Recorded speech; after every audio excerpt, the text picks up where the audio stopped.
ఓం గం గణపతియే నమః. స్వర్ణలక్ష్మి నమస్తే అస్తు. పరబ్రహ్మ స్వరూపిణి రాజ్యం దేహి ధనం దేహి సర్వకామాంచ దేహి మే. ప్రతి ఒక్కళ్ళకి స్వర్ణలక్ష్మి అమ్మవారు బ్రహ్మ జ్ఞానాన్ని ఇవ్వాలని, తద్వారా ప్రతి ఒక్కళ్ళు ప్రతి నిమిషము చక్కగా నవ్వుతూ హ్యాపీగా ఉత్సాహంగా ఉండాలని, అలానే కొన్ని సందర్భంలో మనకు నచ్చినవి వస్తాయి, కొన్నిసార్లు కొంచెం లేటుగా రావచ్చు. అలానే మనకు నచ్చిన వాళ్ళు కొన్నిసార్లు మన దగ్గర ఉండవచ్చు, కొన్నిసార్లు దూరంగా ఉండవచ్చు. ప్రతి సందర్భంలో కూడా ప్రతి ఒక్కళ్ళు చక్కగా నవ్వుతూ హ్యాపీగా ఉండాలని, ఉత్సాహంగా ఉండాలని, అలానే మనస్తత్వం మనకి అమ్మవారు ఇవ్వాలని చెప్పేసి మనం కోరుకుందాం. అంతేకాకుండా అమ్మవారు మనకి ధనాన్ని ఇవ్వాలి, ఐశ్వర్యాన్ని ఇవ్వాలి, సర్వకామాంచ సిద్ధి, అనుకున్న ప్రతి కొరకు కూడా నెరవేరాలి. అట్లాంటి యొక్క అమ్మవారి యొక్క కృపా కటాక్షం మన మీద ఉండాలి. మనం ఎంతో ఉన్నతంగా ఎదగాలని చెప్పేసి మనం కోరుకుందాం. అంతేకాకుండా రాజ్యం దేహి, ప్రతి ఒక్కళ్ళకి ఒక అధికారము, పవరు, స్టేటస్, ఒక దర్జా, దర్పం, ఇవన్నీ కూడా ప్రతి ఒక్కరికి అమ్మవారికి మన అందరికీ ఇవ్వాలని చెప్పేసి మనం కోరుకుంటూ మనము మే మంత్ యొక్క రాశి ఫలాలు చెప్పుకుంటున్నాం. మే మంత్ రాశి ఫలాలు ఈ మంత్లో చాలా విశేషాలతో కూడుకొని ఉంది. ముందుగా ఒక 2 నిమిషాలు వాటి గురించి చర్చించుకొని తర్వాత 12 రాశుల గురించి మనం మాట్లాడుకుందాం. ఈ మాసం మనకు వెరీ ఇంట్రెస్టింగ్గా పౌర్ణమితో స్టార్ట్ అయ్యి ఈ మాసం అంతా అంటే మే మంత్ అంతా పౌర్ణమితో స్టార్ట్ అయ్యి పౌర్ణమితో ఎండ్ అయిపోతుంది. మనం చూసుకుంటే ఇందులో వైశాఖ మాస పౌర్ణమితో స్టార్ట్ అయ్యి జ్యేష్ఠ మాస పౌర్ణమికి మనకి మే మంత్ అంతా ఎండ్ అయిపోతుందని గమనించుకోవాలి. ఇందులో 3 ముఖ్యమైన విశేషాలు ఉన్నాయండి. ఒకటి, ఈ మంత్ మనకి బిగినింగ్లోనే బుద్ధ పూర్ణిమతో స్టార్ట్ అయిపోతుంది. దీన్ని గురు పూర్ణిమ అంటారు, బుద్ధ పూర్ణిమ అని అంటారు, వైశాఖ మాస పూర్ణిమ అంటారు. చాలా చాలా విశిష్టత కలిగిన పూర్ణిమ. పర్టికులర్గా గురువుకు సంబంధించి, చంద్రుడికి సంబంధించి ఎవరైనా కనుక దోషాలు ఉంటే ఆ రోజున మెడిటేషన్, ధ్యానం చేస్తే చాలా బాగుంటుంది. కొన్ని వైష్ణవ టెంపుల్లో విష్ణుమూర్తికి కళ్యాణ మహోత్సవం కూడా జరుపుతూ ఉంటారు. చాలా చోట్ల జాతరలన్నీ జరుపుతూ ఉంటారు. ఒక వెరీ ఇంట్రెస్టింగ్, చక్కగా బాగా ఎంజాయ్ చేయవలసిన పౌర్ణమి వైశాఖ మాస పౌర్ణమి. తర్వాత మనకి 12 తారీఖు హనుమత్ జయంతి ఉంది. ఇది చాలా చాలా ముఖ్యం. పర్టికులర్గా ఏలినాటి శని ఎవరికైతే ఉంటుందో, తర్వాత కుజదశ, కుజుడు అనుకూలంగా ఎవరికైతే ఉన్నారో వీళ్ళు ఈ హనుమత్ జయంతిని చక్కగా జరుపుకోవాలని నేను కోరుకుంటున్నాను. ఆస్ట్రాలజికల్గా అంటే జ్యోతిష శాస్త్రం ప్రకారం ఒక ముఖ్యమైన విషయం ఉందని అందరికీ బాగా తెలిసింది, కర్తరి అంటారు. అంటే సూర్యుడి కృతికా నక్షత్రంలో ప్రవేశించిన తర్వాత సూర్యుడి యొక్క తీవ్రత చాలా అధికంగా ఉంటుంది కాబట్టి ఈ 13 రోజులు 15 రోజులు కర్తరి అంటారు. ఈ రోజుల్లో ఎక్కువగా మంచి మంచి పనులు చేయకుండా నిషిద్ధం అని చెప్తూ ఉంటారు. అంటే ఈ మాసంలో కర్తరి వచ్చేటప్పటికి 11వ తారీఖున కర్తరి స్టార్ట్ అవుతుంది, 28వ తారీఖు కర్తరి ఎండ్ అయిపోతుంది అనమాట. ఈ ఉన్న మధ్యలో 15-16 రోజులు మనం చూసుకుంటే కర్తరి అంటారు. ఈ కర్తరిలో జనరల్గా బావులు తవ్వటాలు, తర్వాత వ్యవసాయానికి సంబంధించిన పనులు స్టార్ట్ చేయటాలు, వివాహాలకు సంబంధించి లేదా కొంచెం గృహప్రవేశాలు లాంటివి చేయకుండా ఉంటే మంచిది. అయితే ఈ కర్తరి ఆధ్యాత్మికానికి సంబంధించిన పనులు చేయడానికి చాలా చాలా యోగ్యతనిస్తూ ఉంటుంది. హోమాలు చేసుకోవచ్చు, విద్యారంభం చేసుకోవచ్చు, చాలా మంచి మంచి పనులు, ఆధ్యాత్మిక సంబంధించిన ఎలాంటి పనులైనా చక్కగా చేసుకోవచ్చు. అలానే ఇంటికి సంబంధించిన పనులు, పాత ఇంటికి సంబంధించిన పనులు అవన్నీ చక్కగా చేసుకోవచ్చు. ఆల్రెడీ అంతకుముందు వివాహానికి సంబంధించిన పనులు చేస్తుంటే ఈ టైంలో కూడా కంటిన్యూ చేసుకోవచ్చు. అయితే కొత్తగా మాత్రం కొన్ని విషయాలు మాత్రం చేయకూడదని చెప్తుంటారు. సో ఇందులో ఇంతే కాకుండా జ్యోతిష శాస్త్రం ప్రకారం 4 గ్రహాలు ఈ మాసంలో కూడా మారుతూ ఉన్నాయి. ఇది కూడా ఒక ముఖ్యమైన విషయం. మనం ఇక ముందు వీడియోలో ఈ 4 గ్రహాల యొక్క ఇంపాక్ట్ ప్రతి రాశికి ఎలా ఉందో మనం తెలుసుకుందాం. మనం తులారాశి చూస్తే మే మంత్లో ఎలా ఉందో మనం సూక్ష్మంగా తెలుసుకుంటే వీళ్ళకి చాలా ఛాలెంజింగ్గా ఉంది. అంటే కొన్ని విషయాల్లో సపోర్టివ్గా ఉంది, కొన్ని విషయాల్లో కొంచెం ఇబ్బంది పెట్టే విధంగా ఉంది. ముఖ్యమైన గ్రహాలు గమనించుకుంటే సూర్యుడు, కుజుడు అనుకూలమైన పరిస్థితుల్లో కంటే కూడా ఇబ్బందులు పెట్టే విధంగా ఉన్నారని గమనించుకోవాలి. తద్వారా ఈ మంత్ అంతా చక్కగా మీరు ప్లాన్ చేసుకుంటే చాలా జాగ్రత్తగా ముందుకెళ్ళిపోవచ్చు. ముందు ఎలా ఉంది ఏందో తెలుసుకోబోయే ముందు చిత్తా 2, 3, 4 పాదాలు, హస్త 1, స్వాతి 1, 2, 3, 4 పాదాలు, విశాఖ 1, 2, 3 పాదాలంతా తులారాశిలో ఉంటారని గమనించాలి. మనం పేరు బలం ప్రకారం చూసుకుంటే వీళ్ళకి రా, రీ, రూ, రే, రో, తాతి, తూటే అన్న అక్షరాలంతా కూడా మనకి తులారాశిలో ఉంటారు. మనకి లఘు గోచారం, సూక్ష్మ గోచారం కాన్సెప్ట్ ప్రకారం తీసుకుంటే వార్తల్లో ముఖ్యాంశాలలాగా ఈ మంత్ అంతా ఎలా ఉంటుందో మనం తెలుసుకోవచ్చు. అందులో భాగంగా చూస్తే సూర్యుడి వల్ల యాత్రలు చేసే అవకాశం ఎక్కువగా ఉంటుంది. కానీ శారీరకంగా బాగా టైర్డ్నెస్ అయిపోతారు, డీహైడ్రేషన్ అయిపోయి టైర్డ్గా ఉండే అవకాశం ఎక్కువగా ఉంటుంది.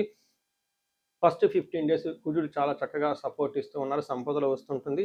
తర్వాత శారీరకంగా అగైన్ చాలా ఇబ్బందులు పెట్టేసి భార్యకు కానీ మీకు కానీ ఇబ్బందులు పెట్టే విధంగా ఉంటుంది. బుధుని వల్ల పుత్రుల ద్వారా లాభం ఉంటుంది. శుక్రుని వల్ల స్త్రీ సుఖాప్తి, అంటే స్త్రీల ద్వారా లాభం ఉండే అవకాశం ఎక్కువ ఉంటుంది. అంటే చూసుకుంటే మిక్స్డ్‌గా ఉంది. సూర్యుడు, కుజుడు కొంచెం ఇబ్బంది పెడుతూ ఉన్నాడు. మిగతా గ్రహాలు కొంచెం యావరేజ్‌గా ఉన్నాయని చెప్పుకోవచ్చు. ఇప్పుడు మీరు గమనించుకుంటే ఒక్కొక్క నక్షత్రం ద్వారా ఒక ఒక ఇప్పుడు మీరు గమనించుకుంటే రిపీట్ కట్. ఇప్పుడు మీరు గమనించుకుంటే ఎయిత్ హౌస్‌లో సూర్యుడు మీకు వెళ్తూ ఉన్నాడు. అంటే 7th నుంచి 8th హౌస్‌కి వెళ్ళటంతో ఓవరాల్‌గా ఈ ట్రాన్సిషన్ అనేది అంత మంచిది కాదు అని చెప్తారు. ఏ విధంగా అంటే మన మహర్షులు సంస్కృతంలో ఏం చెప్తారు? దుర్దోష శత్రు సంవాదో గమనాగమన వ్యధ దుఃఖ వార్తాశ్రుతం చైవ అష్టమస్తే యథా రవిహి అంటారు. 8వ స్థానంలో రవి ఉంటే ఏమవుతుంది? గుర్తుపెట్టుకుని దుర్దోష అంటే మీకు చెడు పనులు చేయాలన్న ఆలోచన మీకే వస్తుంది. స్మార్ట్ వర్క్‌గా చేద్దాం, ఎవరు చూస్తున్నారులే, కొంచెం ఎస్కేప్ వెళ్ళిపోదాము అని చెప్పే ఆలోచన ఉంటుంది. సంవాద శత్రు సంవాద మీరంతా మీరే పోయి మీ శత్రువులతో గొడవలు పెట్టుకునే అవకాశం ఉంటుంది.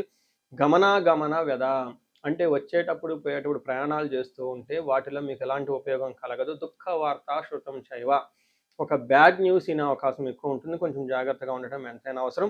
ఈ టైంలో ధనాన్ని కూడా కోల్పోయే అవకాశం ఉంటుంది. 7వ స్థానంలో అగైన్ కుజుడు ఉండటంతో ఇది కూడా అంత మంచి పొజిషన్ కాదు. అంటే సూర్యుడు ఏదైతే పనులు చేస్తూ ఉన్నాడో ఈ యొక్క సూర్యుడికి సపోర్ట్గా కుజుడు కూడా చేయటంతో కొంచెం ఇబ్బందులు పడే పరిస్థితులు ఉంటుంది. జాగ్రత్తగా ఉండాలి. ముఖ్యంగా ఏం చెప్తూ ఉంటారు? అన్న వస్త్రాది రాహిత్యం సదా క్లేశ జీవనం స్వబంధుభి కువాత పుత్ర భాతృణం క్రోధ సప్తమస్తే భవేత్ కుజ అంటారు. అంటే 7వ ఇంట్లో కుజుడు ఉంటే ఏమవుతుంది? చాలా అటెన్షన్ పే చేయండి.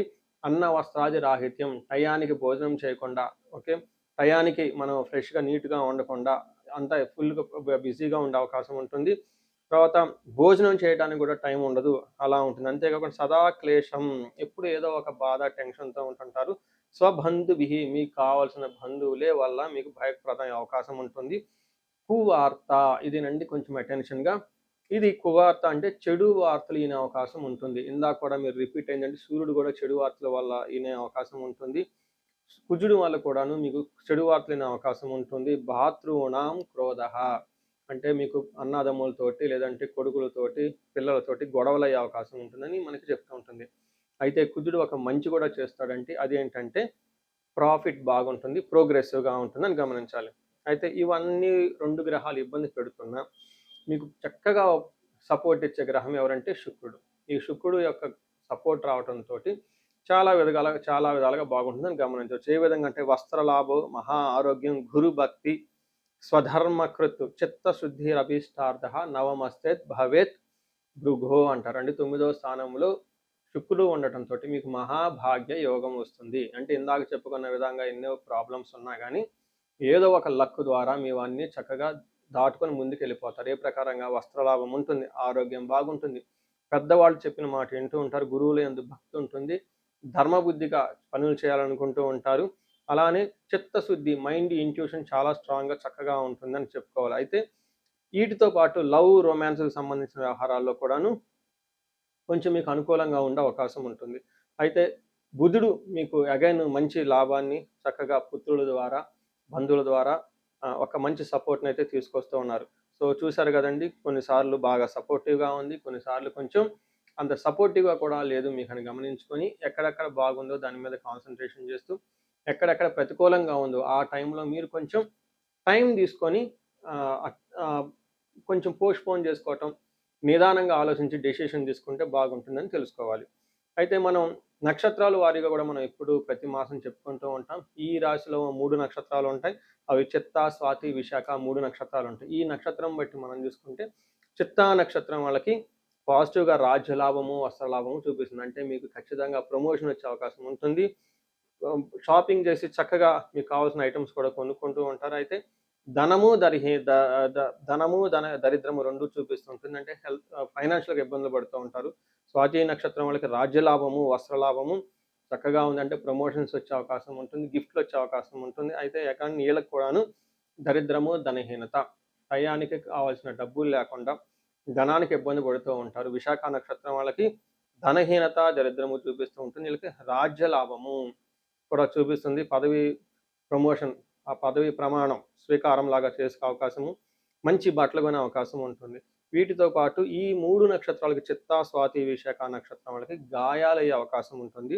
పర్టికులర్గా విశాఖ నక్షత్రం వాళ్ళకి కార్యహాని, అనుకున్న పనుల్లో ఇబ్బందులు పడే అవకాశం ఉంటుంది. ఇవి కాకుండా మిగతా స్వాతి నక్షత్రం వాళ్ళకి కొంచెం మానసికంగా టెన్షన్లు అధికంగా ఉండే అవకాశం ఉంటుంది. సో చూశారు కదండి, ఏదున్నా కానీ చిన్న చిన్న అవాంతరాలు కొంచెం ప్రాబ్లంతో ఓల్ మంత్ అంతా సక్సెస్ఫుల్గా ఉంటుందని మీరు గమనించుకోవాలి. ఈ రాశి వారికి ముఖ్యంగా ఎవరైతే ఏజ్ 35 నుంచి 45 మధ్యలో ఉన్నారో వాళ్ళకి ఒక రీసెర్చ్ గ్రూప్ లాగా స్టడీ చేస్తున్నాను నేను. ఎవరికైనా గనక ఆర్థికంగా ఇబ్బందులు పడిపోతూ ఉంటే స్వర్ణలక్ష్మి విశేష హోమం అని ఉంటుంది, దాన్ని చక్కగా జరిపించుకోండి. తద్వారా మీకు బహుముఖ ఆదాయము వనరుల ద్వారా వచ్చే అవకాశం ఉంటుంది, మల్టీ సోర్సెస్ ఆఫ్ ఇన్కమ్ వస్తుంది. అంతేకాకుండా భార్యాభర్తల మధ్య చాలా చక్కగా అన్యోన్యంగా ఉండాలి, అభివృద్ధి జరగాలనుకున్నప్పుడు అన్యోన్య దాంపత్య పాశుపత అభిషేకము లేదా విశ్వావసు గంధర్వరాజ అభిషేకం అని ఉంటుంది, దాన్ని చక్కగా జరిపించండి. అంతేకాకుండా చాలాసార్లు మేము చండీ హోమాలు ఎక్కువ జరిపిస్తూ ఉన్నాము. లాస్ట్ మంత్ చూసుకుంటే చాలా చండీ హోమాలు చేశాము. ప్రతి ఒక్కళ్ళకు కూడా శత్రు బాధలు ఉన్నా, లేదంటే కోర్టు వ్యవహారాలు సరైన అటిడు కాకుండా మధ్యలో ఆగిపోతున్న, మీరు ఆఫీసుల్లో ఒక మంచి మేనేజర్ లెవెల్ పొజిషన్లో ఉండి సీనియర్ పొజిషన్లో ఉన్న, మీ మీద ప్రమోషన్ రాకుండా అడ్డుపడుతున్న వేరే వాళ్ళు మీకు కావాలని ఇబ్బంది పెడుతున్నా కానీ ఇలాంటి వాళ్ళు చండీ హోమం చేయించుకున్నా, అలానే రాహు దశ ఎవరికైతే నడుస్తుందో వాళ్ళంతా రాహు అంతర్దశలో వాళ్ళు ఉన్నారో చండీ హోమం చేయించుకుంటే చాలా బాగుంటుంది.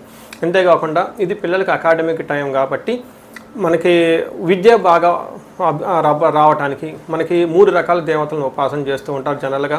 హయగ్రీవ స్వామి, మేధా దక్షిణామూర్తి, నీలా సరస్వతి. మీ యొక్క ఇండివిజువల్ యొక్క జాతకం చూపించుకొని ఒక్కసారి ఆ యొక్క మీ యొక్క జాతకానికి అనుగుణంగా ఏ దేవతలకు సంబంధించిన ఉపాసన చేస్తే బాగుంటుంది, ఆరాధిస్తే బాగుంటుందో తెలుసుకొని తద్వారా ఆ యొక్క దేవతలకు పర్టికులర్ మేధా దక్షిణామూర్తికి మూలమంత్ర జపము, హోమము, దానాలు ఇవన్నీ చేసుకుంటూ ఉంటే అకాడమిక్స్లో పెర్ఫార్మెన్స్ వచ్చే అవకాశం ఎక్కువ ఉంటుంది. ఇవి కాకుండా మీకు ఎలాంటి సమస్య ఉన్న, కాలసర్ప దోషం ఉన్న, పర్టికులర్గా వివాహానికి ఇది మ్యారేజెస్ టైం కాబట్టి మీకు 28 సంవత్సరాలు 27 వచ్చి ఇంకా వివాహం పోవట్లేదంటే ఖచ్చితంగా ఏదో ఒక దోషం ఉంటుంది. అవన్నీ చూపించుకొని పరిహారాలు చేయించుకుంటే తీవ్రతను బట్టి చక్కగా పెళ్ళే అవకాశం ఎక్కువ ఉంటుంది. ఇవి కాకుండా మీ లైఫ్ అప్పటిదాకా 35 ఇయర్స్ వరకు చాలా బాగుంది, మాకు 35-45 మధ్యలో ఉండి అనుకోని విధంగా మేము మధ్యలో కెరీర్లో ఆగిపోయాము, స్టాగ్నేషన్ పీరియడ్ వచ్చింది, కన్ఫ్యూజన్ వచ్చింది, ఎటెల్లలో అర్థం కావట్లేదు అనుకున్న వాళ్ళు ఒక్కసారి జాతక చక్రం చూపించుకొని ఎందుకు ఇది వచ్చింది, దానికి ఏమన్నా శాపాలు ఉన్నాయా లేదంటే ఏమన్నా గ్రహ దోషాలు ఉన్నాయో తెలుసుకొని ఆ శాపాలు ఆ గ్రహ దోషాలు తీసేసుకుంటే లైఫ్ 10 ఇంట్లో ఖచ్చితంగా ముందుకెళ్తూ ఉంది.